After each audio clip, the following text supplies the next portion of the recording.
Le vieillard, lui, qui a déjà vu l'occidental, continue paisiblement son chemin. Autre aspect de la Chine nouvelle, près de 10 ans plus tard, à peine encore quelques portraits du président Mao.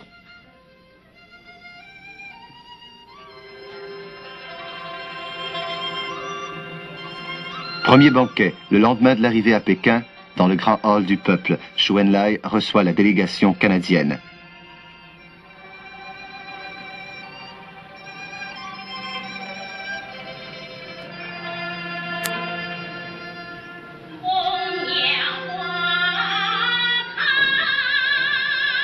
Zhou Enlai soulignera que le Canada, comme la Chine, et malgré leurs systèmes différents, préconise la souveraineté des peuples et la coexistence pacifique.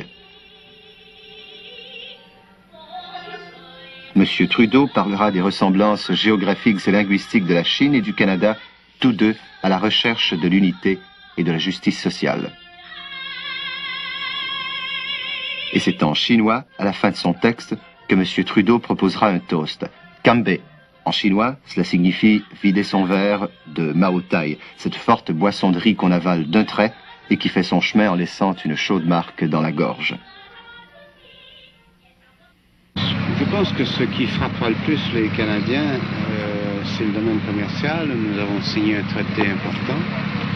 Mais moi, personnellement, j'attacherais peut-être encore plus d'importance sur cette réalisation qui touche au plan personnel et qui concerne la réunification des familles.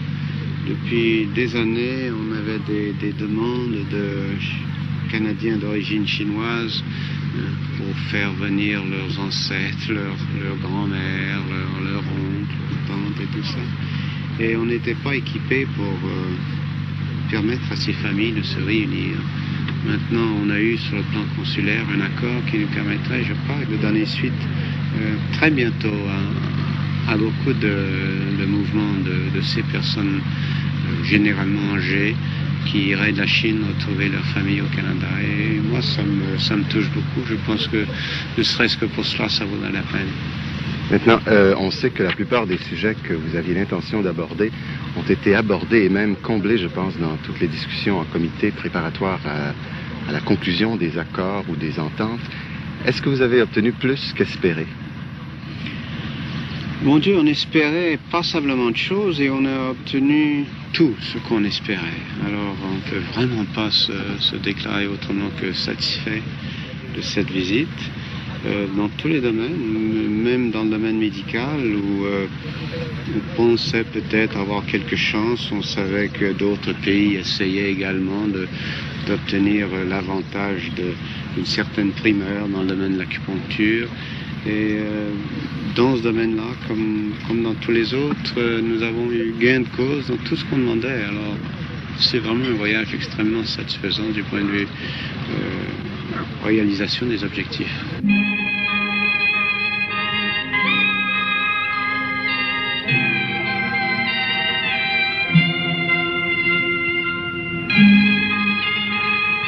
Celle que le Premier ministre Zhou Enlai a félicité d'être venue en Chine malgré son état avancé de grossesse, Madame Trudeau, enceinte de 6 mois, a épuisé sa suite en gravissant d'un pas alerte les marches abruptes de la Grande Muraille.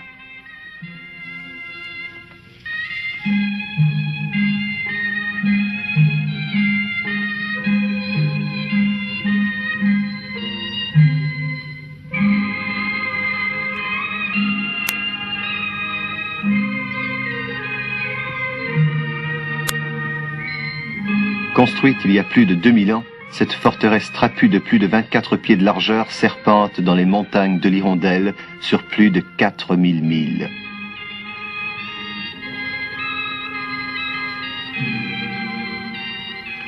Quand on lui demande si elle ressent la fatigue, Madame Trudeau répond « Un voyage en Chine, c'est moins épuisant que la garde d'un enfant de 2 ans et demi. »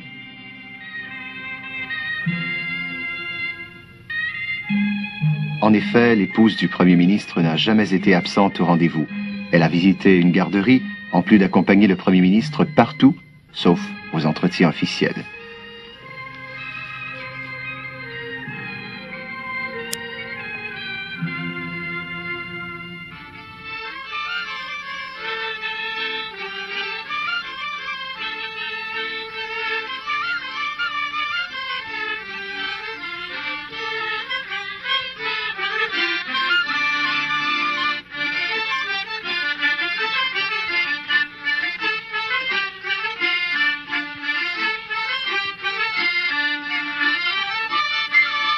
Le Premier ministre et Madame Trudeau ont vu la colline des parfums, le village des splendeurs, le palais d'été et la cité interdite. C'est agréable de visiter un pays aussi merveilleux avec sa femme. Elle ne semble pas fatiguée. Non, elle n'est pas fatiguée, elle aime le voyage autant que moi. Est-ce que vous avez été surpris, même si vous connaissez très bien le peuple chinois, est-ce que vous avez été surpris de l'ampleur qu'on a donnée à l'accueil qu'on vous a réservé? Je pense à ces milliers d'enfants, de fillettes, ce déploiement assez exceptionnel. Moi, j'ai l'impression, moins que ceux qui m'accompagnaient. J'avais, moi, en tête un voyage que j'avais fait en Chine en 1949 et où j'avais roulé ma bosse dans pas mal de petits villages reculés de province. Et je me souviens qu'à ce moment-là, il suffisait que j'entre dans un petit village pour que les enfants courent pour me voir. On n'avait peut-être jamais vu de blancs avant, d'Européens ou d'Américains.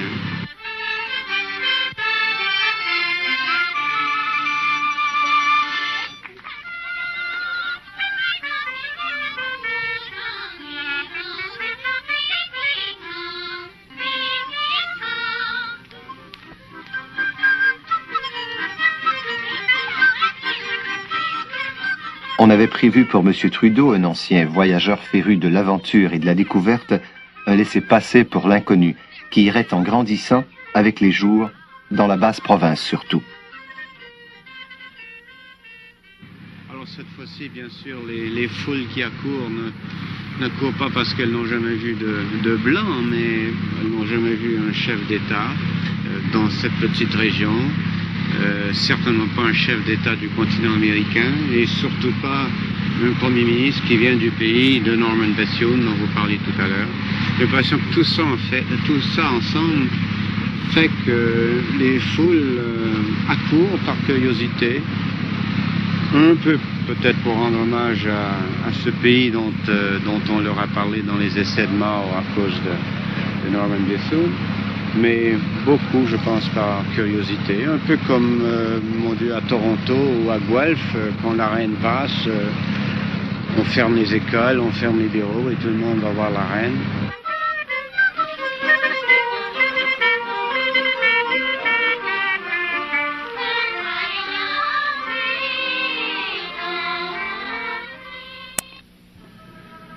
Jusqu'à l'avant-dernière minute, le séjour à Pékin de M. Trudeau s'était déroulé dans l'ordre, sauf pour ce samedi à 17h, où les journalistes assemblés dans la salle de presse ont appris la nouvelle.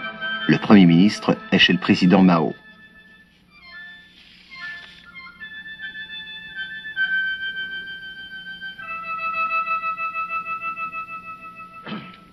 Ces images sont celles de la télévision chinoise. Comme à l'accoutumée, seule la presse officielle de l'État était présente.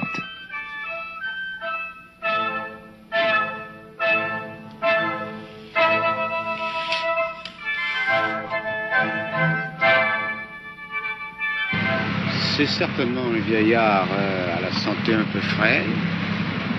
Il toussotait un peu, mais mon Dieu, il s'est levé pour me recevoir, il s'est levé pour me reconduire, il a marché assez loin vers la porte à travers plusieurs pièces sans aide. C'est un homme encore alerte, je ne dirais pas qu'il est encore gymnaste, mais il est alerte. Son attention est éveillé en particulier par certaines choses. Quand on a parlé de mon voyage antérieur, il s'est vraiment écarquillé l'œil. Il a eu des attentions personnelles m'indiquant que je pouvais tantôt parler français, tantôt anglais, parce qu'il y avait l'interprète des deux langues. Il n'a pas manqué de me faire dire des bye-bye à ma femme, etc. Alors, visiblement, il a l'esprit très présent et son langage, encore que je ne comprenne pas le mandarin, mais son langage semble plutôt lent.